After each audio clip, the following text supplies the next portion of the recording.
Britannia owns her independence reign, Hibernia, Scotia, and the realms of Spain, and great Germania's ample coast admires the generous spirits that Columbia fires. Auspicious heaven shall fill with favoring gales, wherever Columbia spreads her swelling sails. To every realm shall peace her charms display, and heavenly freedom spread her gold ray.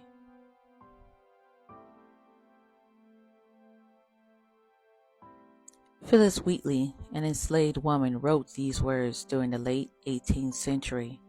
Despite the societal norms of the time, which did not view women as equals, let alone a black woman, Wheatley's talents and accomplishments were remarkable. Phillis Wheatley, born in 1753 or 1754, was an African-American poet who is considered the first to be published. She was born in West Africa, present-day Senegal, and was kidnapped and sold into slavery at the age of 7. She was purchased by the Wheatley family in Boston, Massachusetts, who taught her to read and write. Wheatley's talent for poetry was recognized at a young age, and she began to write poetry in her early teens.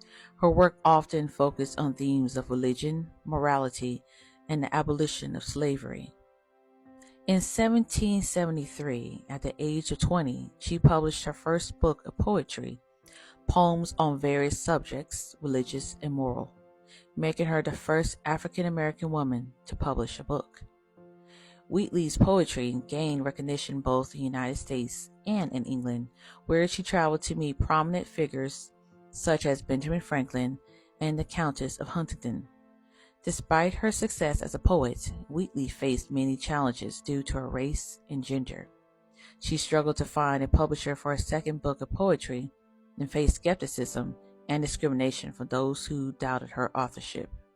Thomas Jefferson once wrote in his book, Notes on the State of Virginia, "Misery is often the appearance of the most affecting touches in poetry. Among the blacks is misery enough, God knows, but no poetry. Love is the peculiar ostrom of the poet. Their love is ardent, but it kindles the senses only, not the imagination. Religion indeed has produced a Phillis Wheatley, but it could not produce a poet.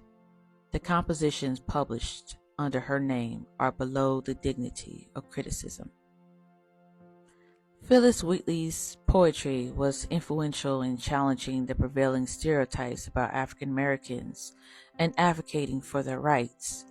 Her work also played a significant role in the abolitionist movement, as she used her poetry to argue against the institution of slavery. In 1784, Wheatley's life was tragically cut short, as she died at the age of 31 due to complications from childbirth. However, her legacy as a pioneering poet continues to inspire and influence generations of writers and activists. It's only poignant to end as we began, in her own words.